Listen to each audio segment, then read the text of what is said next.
Quand la réalité et la fiction ne font plus qu'une.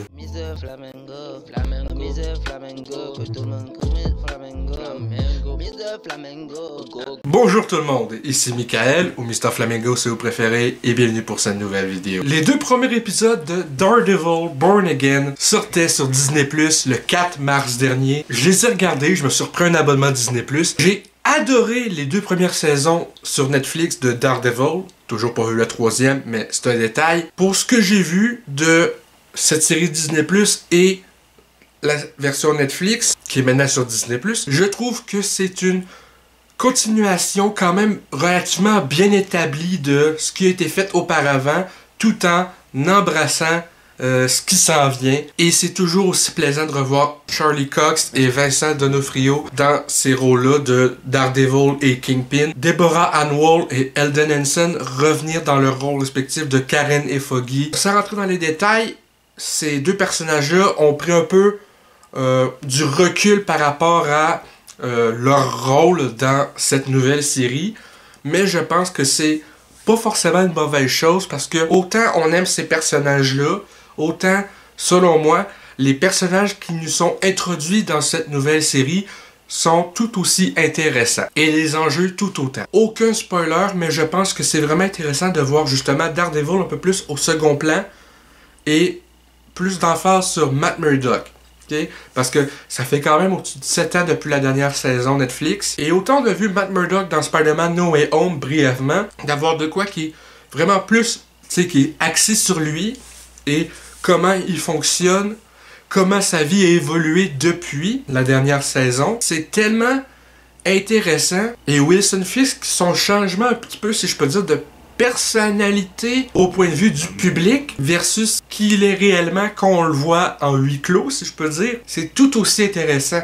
Tu sais, c'est le fait que il dit être une nouvelle personne, puis avoir mis sa vie criminelle de côté, mais que t'as vraiment de la misère à le croire de par comment il est en privé avec certaines personnes, après avec certaines figures politiques. Veux pas, vu que maintenant il est maire de New York, ça rajoute une certaine tension, selon moi, par rapport à globalement tout dans l'histoire, ok? Parce que je veux pas, il est maire de New York, Matt Murdock et lui se connaissent, veux pas, donc à ce niveau-là, le fait que il y a cette rivalité-là de base, et que lui a ses intentions de son côté, versus Matt, qui lui est plus, tu sais, d'un côté réellement honnête. Je sais pas comment expliquer ça autrement, mais ça rajoute une intrigue de plus, parce que, tu sais, dans la série Netflix, avant que ces deux-là se connaissent personnellement, ce qui j'imagine est arrivé dans la saison 3, là, le fait qu'ils se connaissent, ça rajoute un enjeu de plus.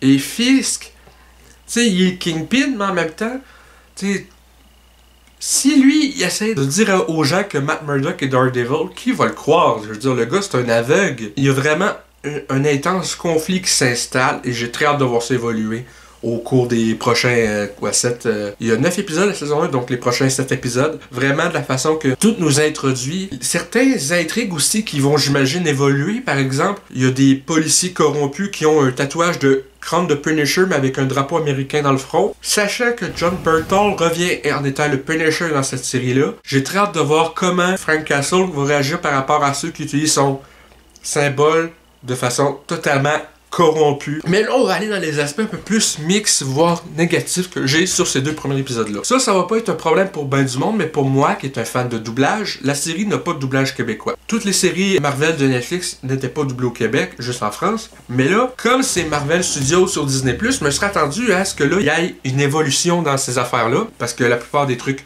Disney+ de Marvel ont un doublage pour nous autres au Québec, fait au Québec. Le vrai négatif que j'ai avec cette série-là venir à date, c'est que il y a des scènes où que les effets spéciaux, il manque clairement de finition. Tu vois des scènes où ce que, par exemple, Daredevil, maintenant dans la série, utilise ces genres de clubs pour en même temps se balancer sur les toits un peu. Dans les scènes où ce que ça se fait, ou même des scènes où ce que tu vois l'arrière-plan en général, où c'est les buildings en 3D, je trouve qu'il manque de finition, ça paraît pas fini. C'est une série qui sort en 2025 et les effets spéciaux sont, je dirais, mi-2000. Il y a même des scènes où tu as vraiment l'impression que c'est juste filmé sur un fond vert.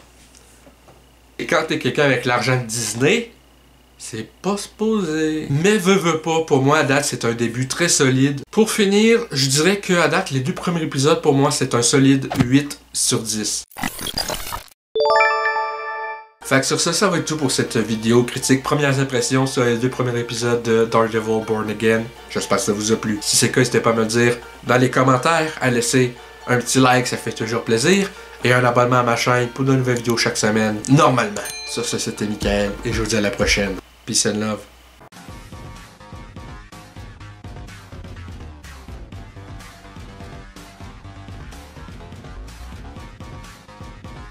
Hey le grand, c'est quoi que t'attends pour t'abonner, sacrément?